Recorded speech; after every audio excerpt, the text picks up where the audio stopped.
What would you do if the most humiliating moment of your life was witnessed by millions? For Rosa, a poor maid slapped and shamed at her wealthy employer's wedding, that moment of public agony was not the end of her story. It was the beginning of a revenge so elegant, so transformative, that it would rewrite her destiny and shatter a billionaire's perfect world.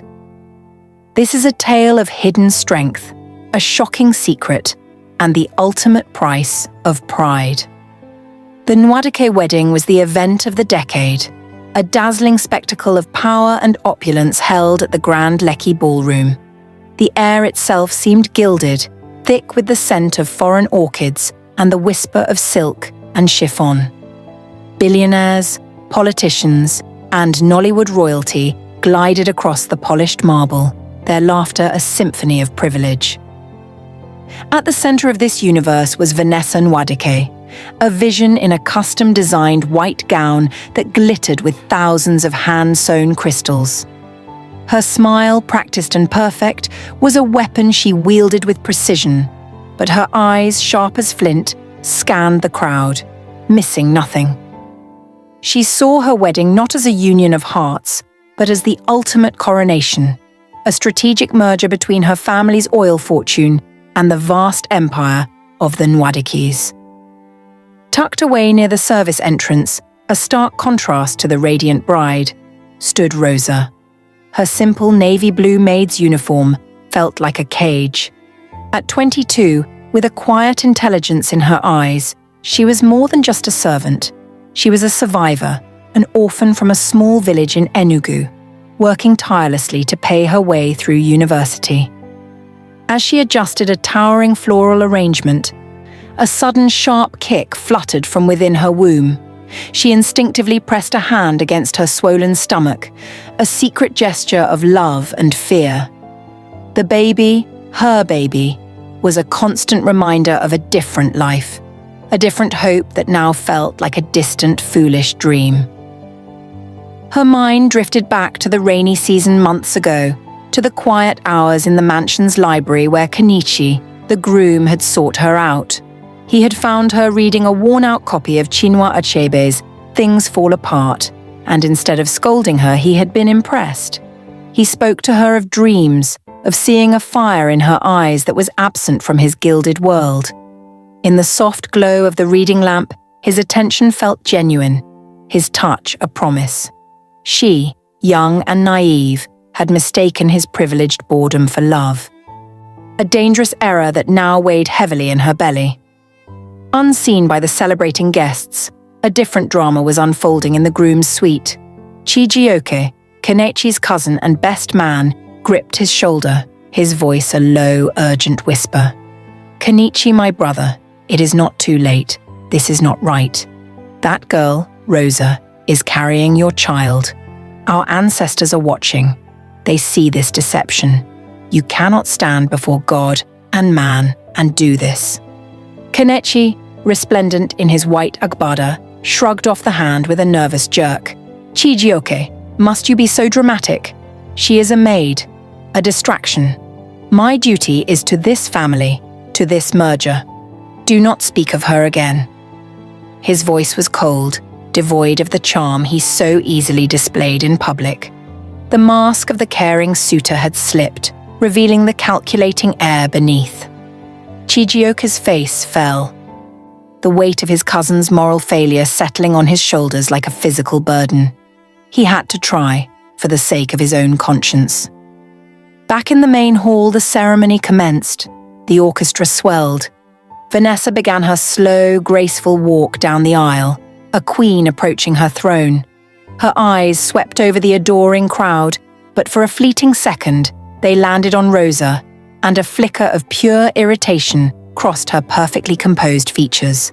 The girl's presence, her very existence, was an unwelcome smudge on Vanessa's perfect canvas. The priest's voice boomed through the sound system, filling the hall with sacred words. Vanessa and Kenichi stood hand in hand, the picture of a power couple. The priest reached the pivotal moment, his voice echoing, "Therefore, If anyone here present can show any just cause why they may not be lawfully joined together, let them speak now or forever hold their peace." A tense, customary silence followed, broken only by the rustle of expensive fabric. But then, a soft gasp and a stumble came from the back of the hall. All heads turned. Rosa, her face ashen and beaded with sweat, had stumbled forward, clutching a pew for support. A powerful cramping pain, the first sign of her early labor, had stolen her breath and her balance. She wasn't there to protest or to reveal her secret. She was simply in overwhelming physical distress. To Vanessa, however, this was a declaration of war. Her perfect moment, her global spotlight, was being hijacked. A storm of fury darkened her beautiful face. Without a word, she released Kenichi's hand and marched down the aisle, her wedding train sweeping behind her like the tail of an angry dragon. The crowd parted in stunned silence. She stopped inches from Rosa, her voice a venomous hiss that carried in the dead quiet. "Rosa, how dare you? You want to ruin my day with your village drama. You think your condition gives you the right to stand in my light?" Before Rosa could utter a word of explanation, before anyone could move, Vanessa's arm swung in a sharp, vicious arc. The sound of the slap was a gunshot in the hall, a crisp, sickening crack that made the entire gathering flinch. Rosa's head snapped to the side, her hand flying to her stinging cheek. Tears of shock, pain, and profound humiliation instantly welled in her eyes, blurring the sea of horrified faces. "Look at you," Vanessa sneered, her voice dripping with contempt, now loud and clear for all to hear. "Pregnant by some useless, irresponsible man, you are nothing but a stain on my happiness, a piece of dirt to be swept away." In that moment, drowning in the public shame, Rosa's eyes, brimming with tears, found Kenichi's. She looked to him, the father of her child, for any sign of support, any flicker of humanity. But he looked away, his gaze fixed firmly on the floor, a coward hiding in plain sight. That final silent betrayal broke something in Chijioke. The last thread of his loyalty snapped. He could no longer be complicit in this evil. He stepped forward, his movements deliberate and heavy with purpose.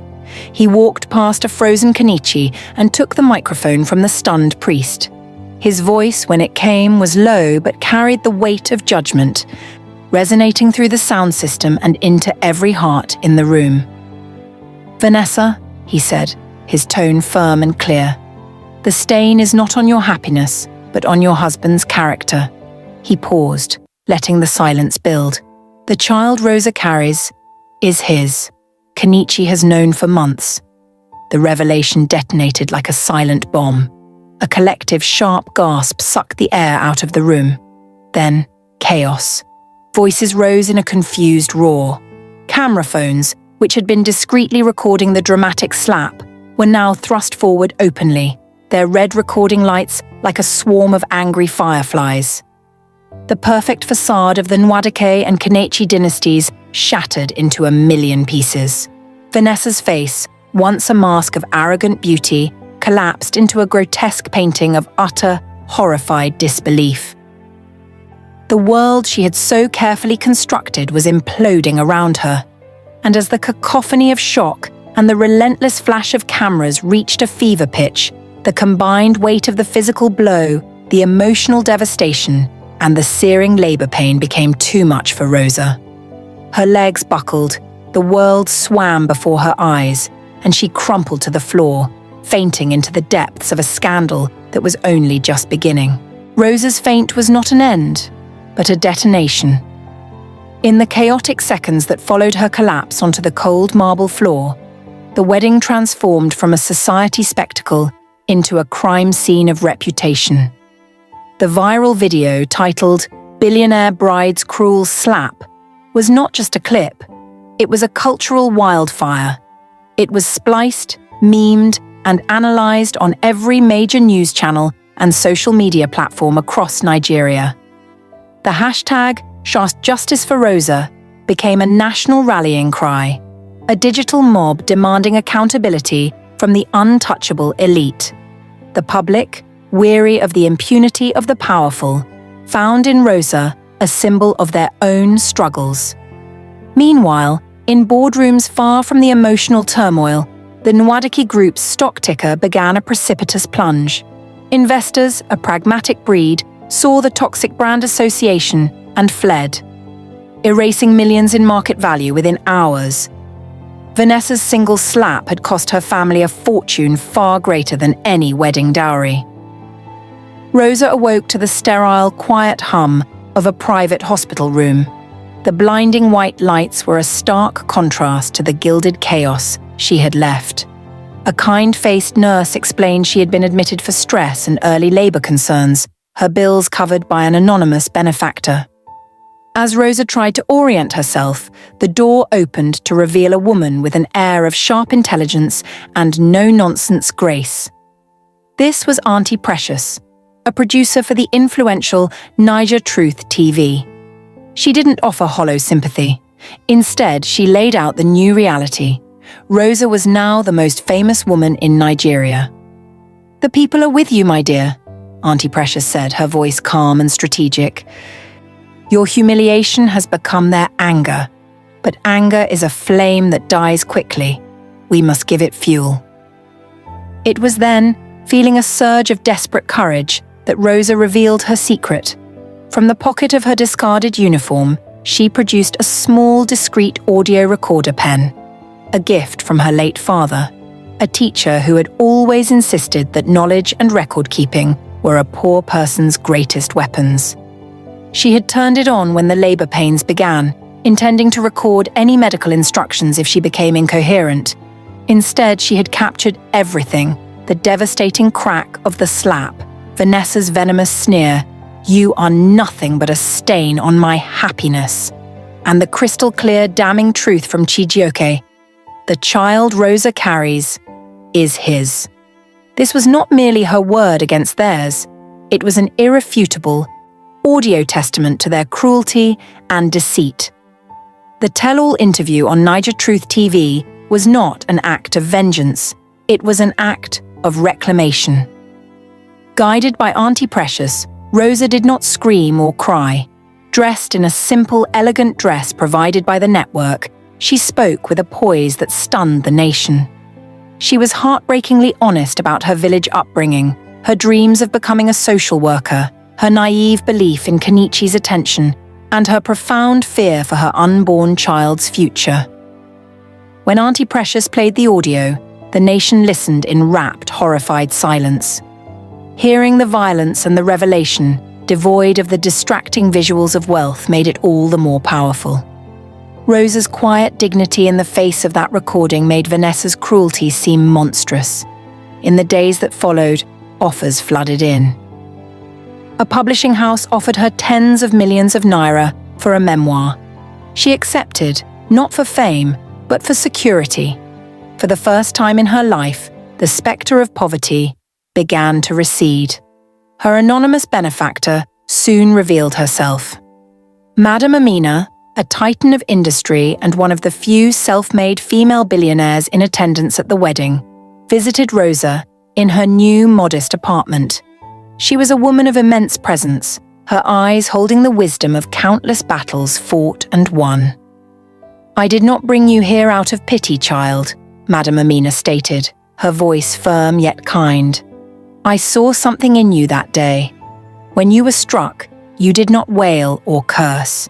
You took the blow, and in your silence, I saw a strength that their money could never buy. I am not investing in your pain. I am investing in your potential." She made Rosa an extraordinary offer: full sponsorship for her university education, from her first degree straight through to a master's in business administration. The only condition was that Rosa would use her education and her unique platform to one day lift up other women who had been knocked down by life. As Rosa began her ascent, Vanessa and Kenichi faced their ruin. Their marriage was annulled within weeks.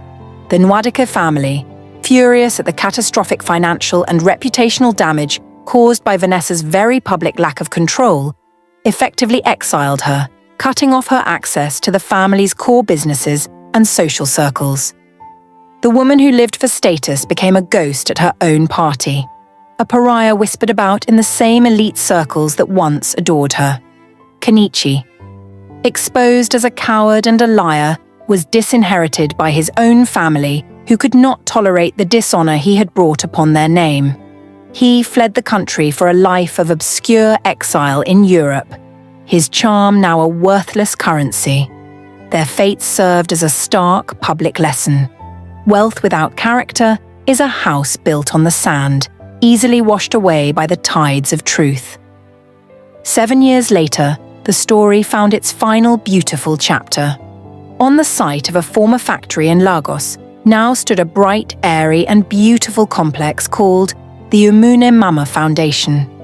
The air buzzed with the sounds of children laughing and women learning new trades in vocational workshops. At the center of it all was Dr. Rosa Ease, MBA, cutting the ribbon. She was no longer the trembling maid, but a woman of immense grace and quiet authority. Her daughter, a vibrant little girl, played nearby, surrounded by love and security. Rosa had become the very woman Vanessa had only ever pretended to be. Powerful, influential, and genuinely compassionate. She had used her pain not as a weapon for revenge, but as a foundation for purpose, building a palace of hope from the rubble of her humiliation. Her story teaches us that true wealth is not measured in your bank account, but in the strength of your character and the depth of your compassion. So I ask you, when life slaps you down, will you lie there in humiliation? Or will you, like Rosa, use that very same hand to build a throne for yourself and others? Don't forget to subscribe for more interest in each story, and please comment where you are watching from.